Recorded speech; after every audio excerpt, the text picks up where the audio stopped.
What I'd like to do this morning is try to finish this first part on how we got to where we are.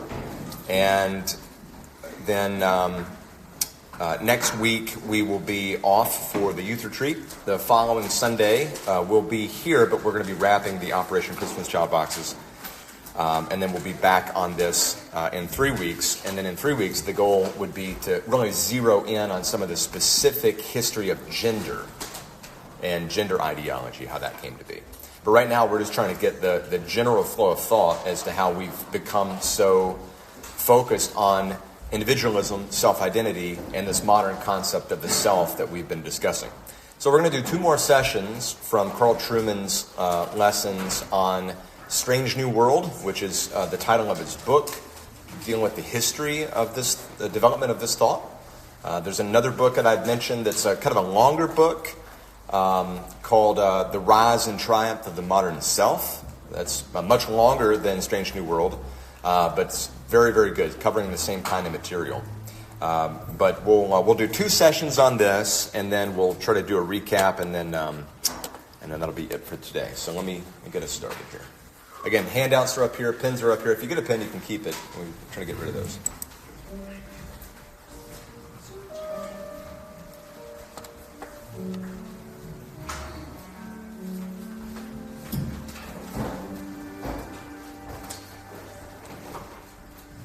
One of the themes in the book and in the study guide that accompanies this lecture series is the notion of the self, that driving so much of the confusion we experience today in the world is the fact that the notion of selfhood, the way we think about what it means to be human, what it means to be individual humans, is in flux, has been transformed over the last 150 years. And underlying that change is a changing conception in the notion of human nature. And I'm going to argue in this lecture that one of the things that happens in the 19th century is that certain influential thinkers develop ideas that essentially militate against or lead to the repudiation of the notion of human nature. Now, many of you are already probably bristling at this point and saying, that's ridiculous. There's nobody who doesn't acknowledge that human beings have a unique nature. Nobody's trying to argue that human beings, for example, can reproduce themselves with other species. Well, that's not quite the point I'm making. Certainly, the thinkers we're going to look at in this lecture believe in human nature as what I would call a basic biological reality. There was something that marked us off from other creatures. They may not have conceptualized it in the genetic way that we might do today, talking about genes and chromosomes. But they certainly knew there was something that made them different to, say, chimpanzees or snails or worms. No, when I'm talking about human nature, I'm talking about the idea that as human beings, we partake of something greater than ourselves as individuals. That human nature, if you like, means that we each are answerable to or possess a moral structure, and that we flourish.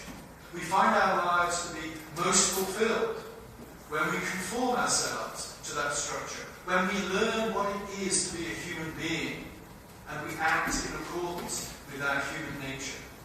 You see, one of the criticisms we might make of the Romantics might be this. Well, if the Romantics rooted everything in psychology, if everything came down to feelings for them, what saved them from simple subjectivism?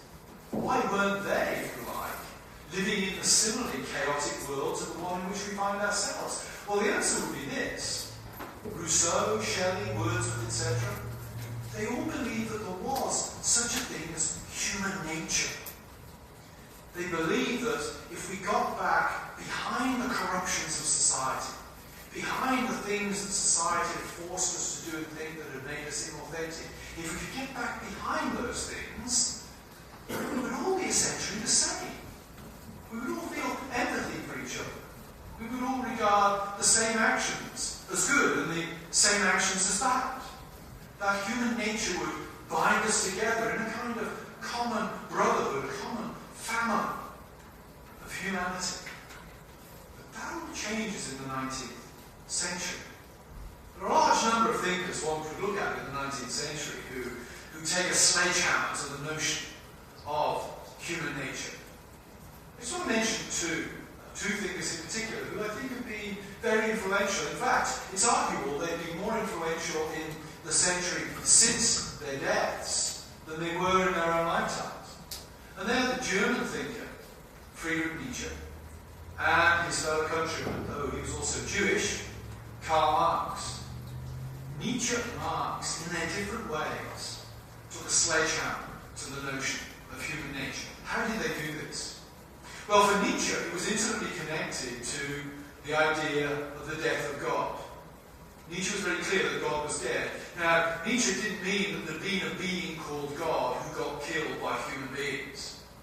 What Nietzsche meant by that was that the philosophers of the Enlightenment, the contemporaries of Jean-Jacques Rousseau, etc., had self-consciously developed philosophies where God was no longer needed. But what they did, Nietzsche said, was they got rid of God, but they kept the kind of moral principles, the Christian and Jewish moral principles that had been built upon God in play in society. They still thought murder was wrong. They still thought selfishness was bad. They still thought greed was wrong. Nietzsche's the man who asked the question, why? Why do you still think those are wrong? If God is gone, if God was the reason for these moral codes way back when, why do you still think they're wrong now that God has gone? Well, the answer might be, if you're in Immanuel Kant, well, there's such a thing as human nature, or Rousseau might give this answer. There's such a thing as human nature, and that places certain moral obligations on individuals. Nietzsche was saying no. The notion of human nature as a moral thing to which we're all beholden, that's ultimately rooted in the idea of human beings made in the image of God. And if God does not exist, if God is dead, then we're not made in his image. And arguments that you make based on the image of God, they don't count. They don't apply. And Nietzsche would say, you think you're thinking morally when you say this is good or this is bad, but actually, all you're really saying is, I find this thing tasteful and this thing distasteful. You are turning your subjective tastes into transcendental moral commands. And Nietzsche would say, you can't do that. Nietzsche's answer would be, there is no such thing as human nature to which you and I are answerable. We must make our own way. We must invent our own moral codes.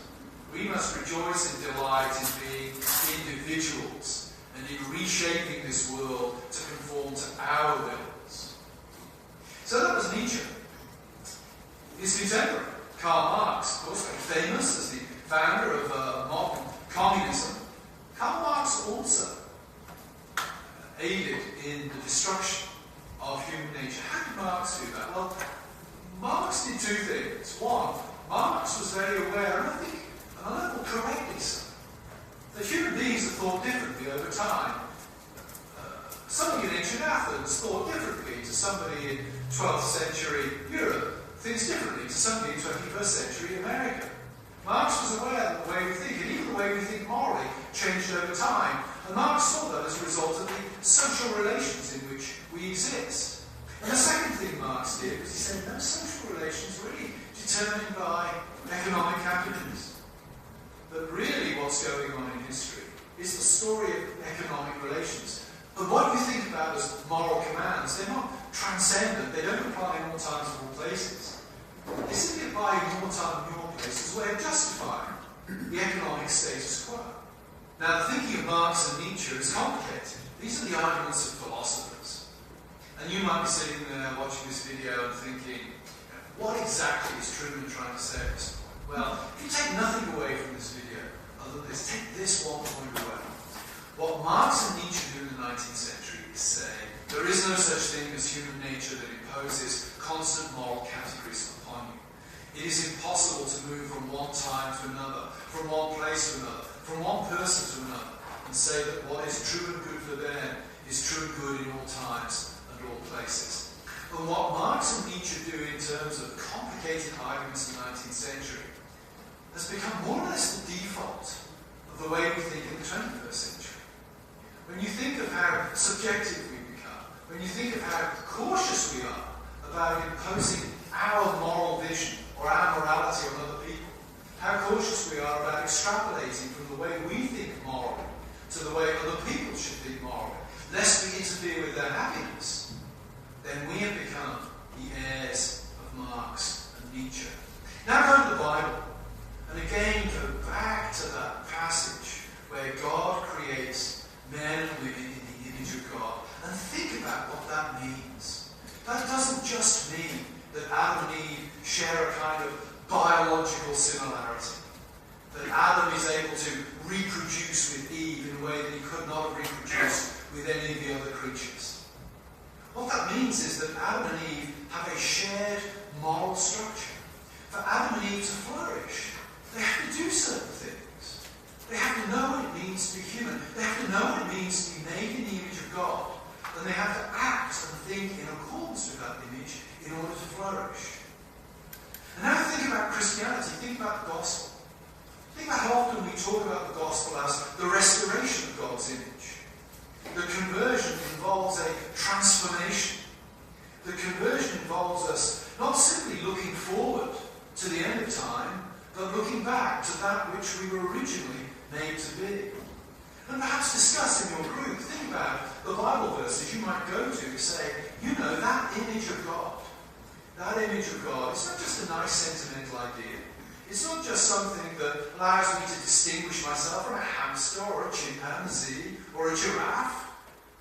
It actually imposes obligations upon me. It teaches me something about the way my life is to be lived. My life is not, as Oscar Wilde thought, simply a work of art where I'm in the game of self-creation and public performance day by day. My purpose in my life is for me to discover what the image of God means to me practically in the way I live. And then think about the many things that we have in society today that militate against us thinking that way. Think, for example, about social media. What is social media but a platform for self-creation and for performance? And ask yourselves, what might a Christian approach to social media look like if at the back of my mind I have this idea that, you know, I'm made in the image of God. The purpose of my life is not self-expression or performance. The purpose of my life is actually to reflect upon what it means to be made in the image of God, what it means to be renewed in Christ, and what that means for how I should live my life, how I should think about morality, how I should think about relationships, how I should think about how I use my social media accounts. Perhaps the most striking thing about the world in which we live today is the role that sex plays within it. If you go back 50 or 100 years, sex was by and large a private activity to be carried out between two consenting adults in the privacy of one's home. Everywhere you look today, however, we're confronted by sex. It's on advertising billboards, it's in TV commercials, it's in movies. It's in the lyrics of songs marketed to young teenage girls. It permeates the teaching in schools from elementary school upwards. Sex has become a very, very big, very, very public thing. But the question is why? How have we got to that point? We might perhaps make that question even more pointed and say, how have we got to the point where sex has become such a political issue? If sex 100 years ago was a private and personal matter, how is it that it is now arguably the most pressing public issue of our day? Well, of course, the answer ties into the broad narrative of the self, of the intuitive understanding of what it means to be human, that I'm trying to explore and explain during this series of lectures and in my new book, Strange New World. The transformation has been a long time in coming, but it's now become very powerful and very dominant within our culture. We might say that the change could be characterized in a simple way as follows. Whereas sex has historically been considered as behavior, as something that we do, now it is considered to be identity, something that we are. Think about it. When somebody stands up and says, I'm gay, or I'm bi, or even I am straight, they're identifying themselves relative not to behavior, that they've engaged in. They might never have had a sexual experience in their lives. They're identifying themselves in terms of a desire they have, in terms of a feeling they have. And so when we come to think about sex, we have to connect it to this broader narrative of what I mentioned in a previous lecture as the authorizing of that psychological space, that psychologizing of the self that has gone on in modern society. Think about it. With Rousseau, I said, feelings start to emerge as fundamental to who we are. And Rousseau is not entirely wrong in that point. I said that the Psalms give a great place to feeling. World literature indicates that our feelings, our desires, are profound motivators of who we are as human beings. What's interestingly distinctive about the modern age is that inner psychological space has become increasingly identified with our sexual desires, with our sexual passions. How has this come about? Well, perhaps the most important figure in this development is a man called Sigmund Freud. You've probably heard of him. He was the great Austrian psychoanalyst of the late 19th, early 20th century. Freud was the man who really put psychoanalysis, that exploration of the inner space, onto the medical agenda in the 20th century. Freud was part of a group of psychoanalysts in his home city of Vienna, working on that inner space in the late 19th century. And he's become the most articulate and most influential exponents of the idea that that inner psychological space that we all have is ultimately marked by our sexual desires. You see, Rousseau and the Romantics had a kind of optimistic view of that inner space. Remember I said that they had this idea of human nature, that if we could all get back to that unspoiled inner voice of nature, we would all be, morally at least, quite similar. We would all be empathetic with each other. We would all seek each other's goods. Freud is the man who says, no, there is an inner space that we all share, but it's not a happy, summery kind of scene. It's a dark and destructive place, marked by dark and destructive sexual desires, much of which we're unconscious of most of the time. Freud would say, those dreams you have where that weird stuff bubbles up to the surface, that's the real. That's when the darkest thoughts you have explode to the surface of your consciousness. Thankfully, most of us keep those consciously under control most of the time, but Freud would say, make no mistake, that's where the real you is. And those dark desires, the hallmark of them is their sexual nature. And Freud saw the whole of human life as determined, as defined by our sexual desires, from childhood onwards. Freud didn't just see sexual desire as something that emerges in human beings after puberty. For Freud, the whole of human life can be described in terms of how we deal with, how we direct the sexual desires that we have from infancy onwards. Now notice what Freud's doing there. His arguments are complicated. Many of his views have actually been refuted or abandoned by psychoanalysts. But one thing he does that has come to grip the cultural imagination is this. When Freud makes our sexual desires foundational to who we are, he makes sex a matter of identity, not primarily a matter of action. And once sex is considered to be identity, everything changes. When you think about the acronym that dominates political headlines often today, LGBTQ, most of those letters stand for sexual desire. They're telling you something about the way those people identify relative to the sexual desires they have. If you've ever referred to yourself as straight, then you're kind of playing the Freudian modern cultural game. You're identifying yourself in terms of your sexual desires. And of course, once identity becomes sexual, then sex becomes political. Because customs, and specifically laws, about the expression of those sexual desires become customs and laws about who society allows you to be. So if a society forbids a certain form of sex, what society is essentially doing is saying to people who define themselves by that kind of sexual desire, what society is saying to those people is, you're not a real person. We're not going to recognize you. But that's why sex has now become so political, so highly charged within modern culture. And this is going to be a challenge. In fact, it already is a challenge for traditional Christians. Think about living in a world where sex has become identity.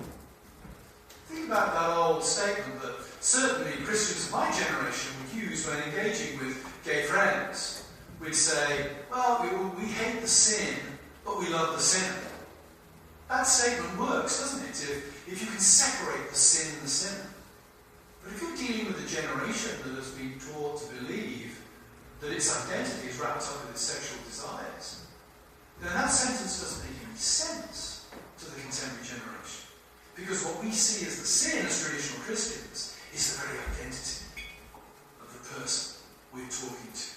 They can't make that distinction.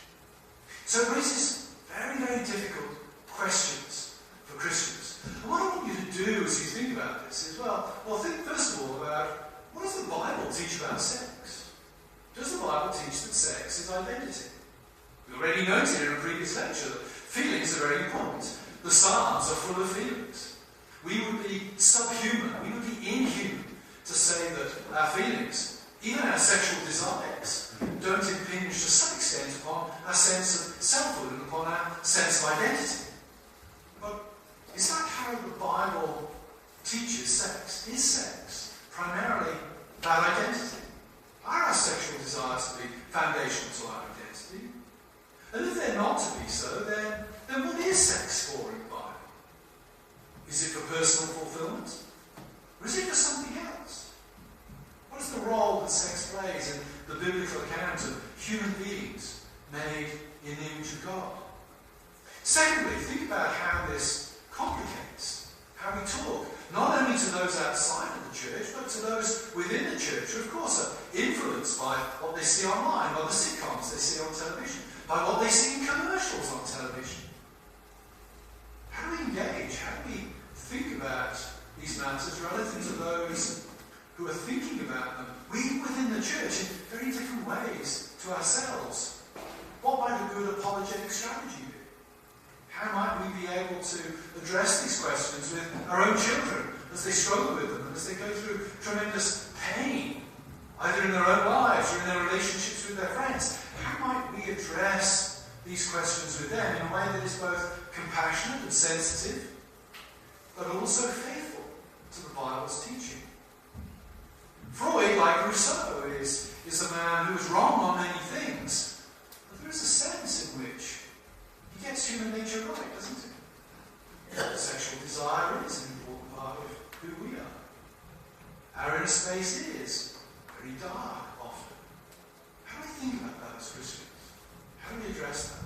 How should that shape our pedagogical strategy in the family, in the home, in the church?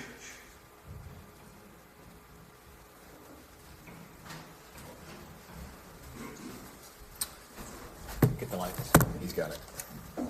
Thank you, Bernard. Okay. All right. Well, let's take a few minutes and let's just go back over this handout, make sure we call everything.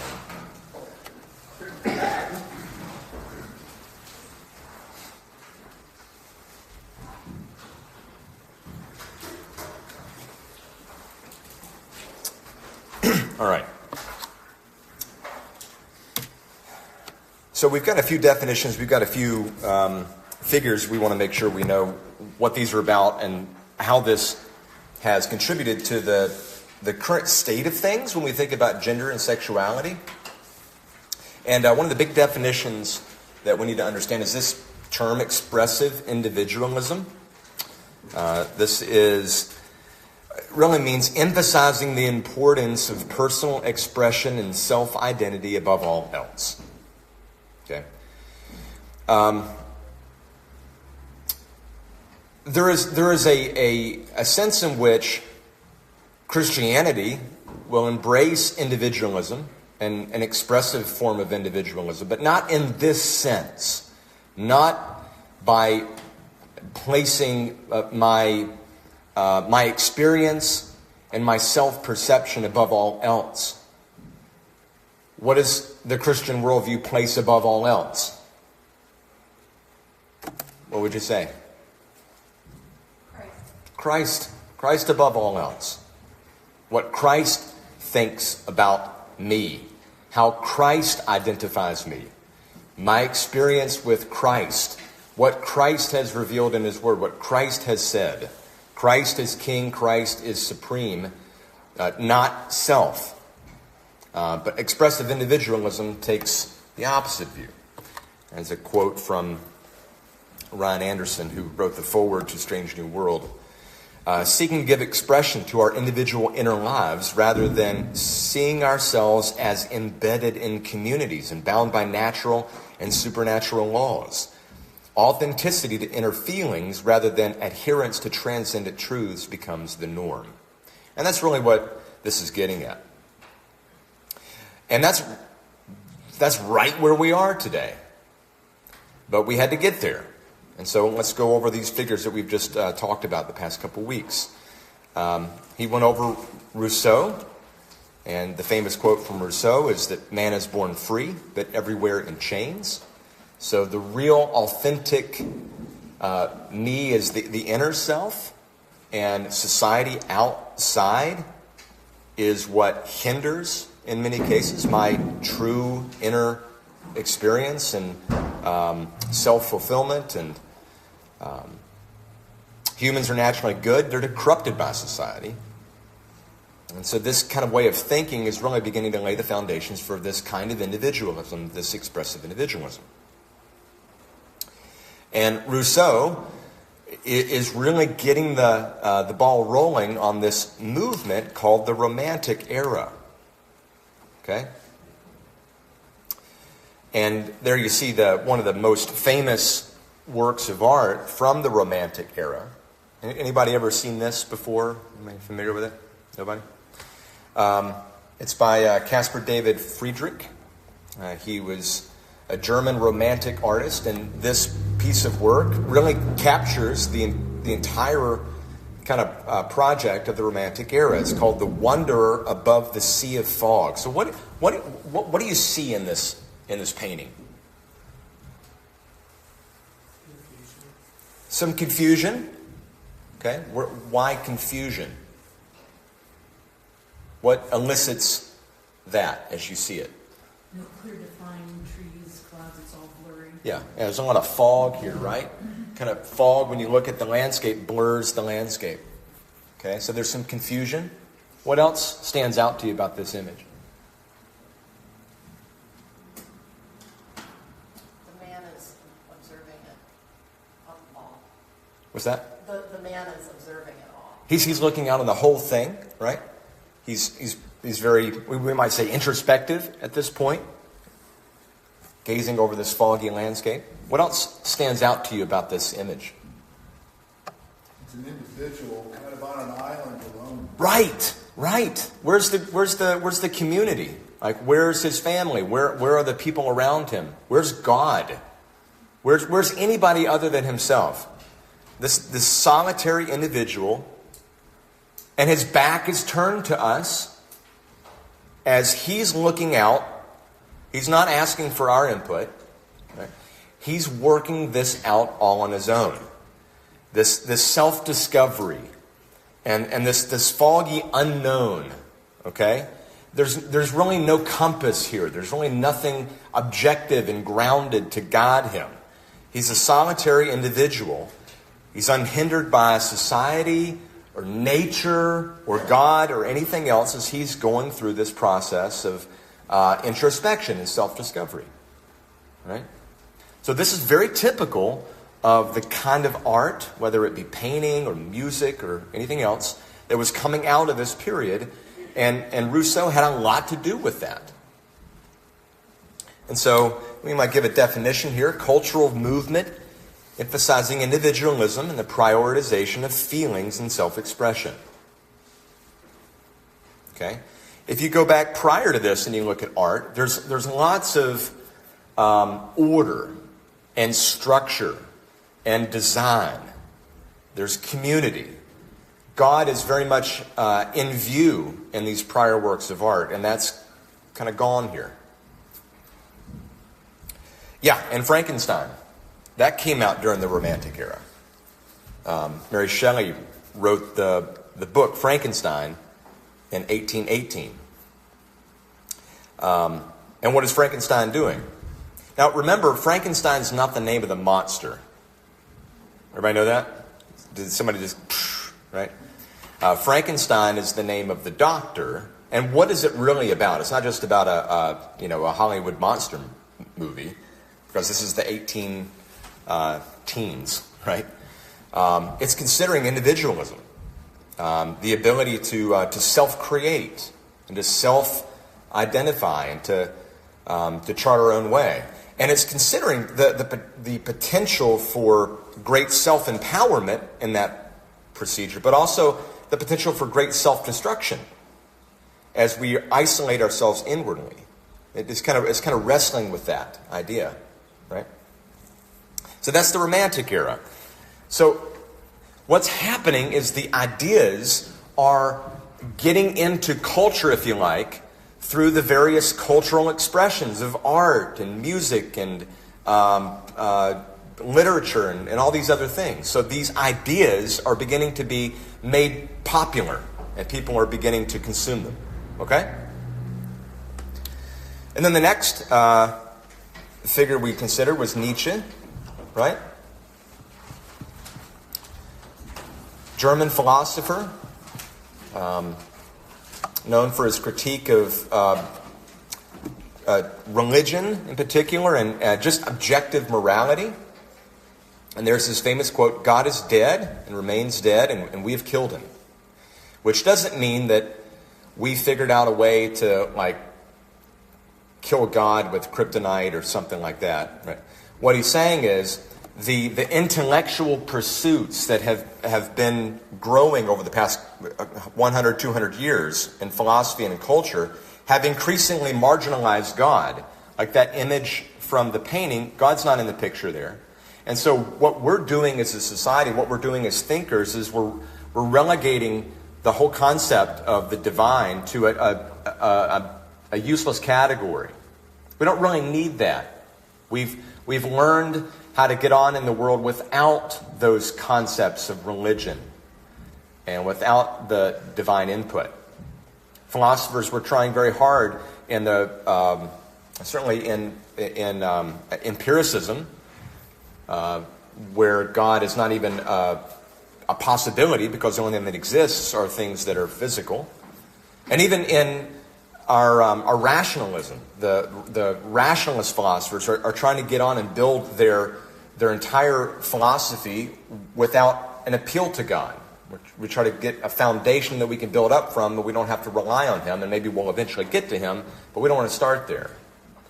And so God is becoming marginalized, and Nietzsche's like, well, then why don't we have it at all? So he's rejecting religious authority in favor of this secular autonomy. And what he's really doing, the major contribution here that we need to take is the reduction of transcendent, objective morality, something that transcends people and places and time, something that's true regardless of culture, something that's true regardless of preference, that's objective and knowable. He's reducing that to mere subjective personal preference. So really, when you say you ought not to do something, what we're really saying is we just don't like that. That's not tasteful. That's not something we enjoy.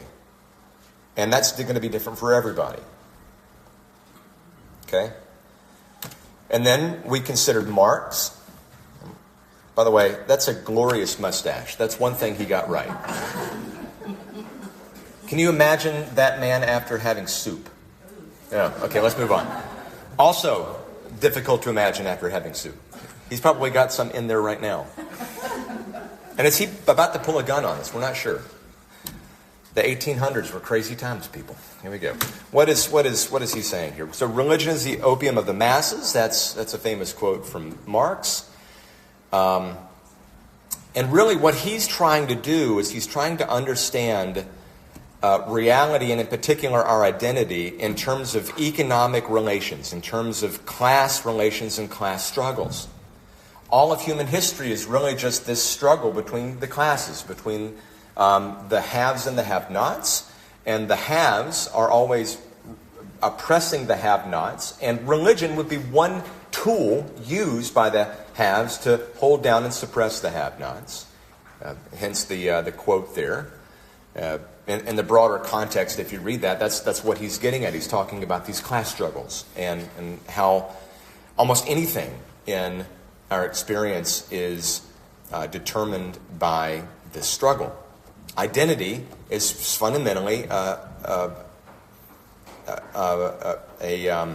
is determined by economics. And so what that means is, if everything is determined by that, including my identity, then really everything is becoming political at that point. All social relations are political. Okay, so now we're beginning to see how this is becoming politicized. But now we have to see how it's becoming sexualized, and that's where we come to Freud. And Freud is going to bring us to the point where the political and the sexual come together. So sexuality becomes the cornerstone of human identity and happiness. And what we have to do in society is we have to restrict some of that sexual freedom. We can't just do whatever we want, because then people are going to be unsafe. So we're going to place restrictions on that happiness in order to provide some civility and some security. But of course, when we reduce and we restrict that freedom, that sexual freedom, we are restricting happiness. So let's try to smuggle some of it back in. And so we're going to do that by sexualizing our cultural pursuits. So we may not be able to engage with individuals the way that we want, but we can do it publicly. Okay? And so the sexuality becomes part of the cultural pursuits, like art and music and sports and literature and all these other things. And so we're just going to loosen the public restrictions on what we can do in our cultural pursuits, and that's going to allow more freedom, more happiness, but it's going to retain some sense of security. And this is going to obviously pave the way for the politicizing of sexuality. Marx and Freud are going to come together, and this current culture that we find ourselves in, which has politicized sexuality to an extreme, come from these streams of thought. So this is how we got here. We didn't just wake up one morning and then all of a sudden we're seeing this in all the commercials and all of the political ads. How many political ads have you seen on TV this week that had something to do with sexuality? Whether it be transgenderism or abortion or the like. Right? This is not unexpected given the trajectory of thought over the past couple hundred years or so. Which brings us then to this definition of the modern self that Truman's been working with. Okay, so here would be our definition, and then we're done. Okay? Contemporary Western culture's understanding. This is a particular Western cultural phenomenon. So contemporary Western culture's understanding of identity, shaped largely by individualism, subjectivism, and consumerism, that prioritizes personal experience and feelings over communal experience and objective reality. Self-expression, particularly sexual expression, defines our meaning. That's the modern conception of self. That's why, as Truman said, sex isn't just something that you do anymore. Sex is now something that you are. It's not just behavior, it's identity, it's meaning, it's purpose, it's everything. That's expressive individualism. And it's expressing itself, in particular now, through sexuality. So that's the 10,000-foot overview of the road, if you like, to how we got to this point where we're at right now. This is how we got here. And what we got to turn to next is how, in particular, this expresses itself in the idea of gender and what we call gender ideology.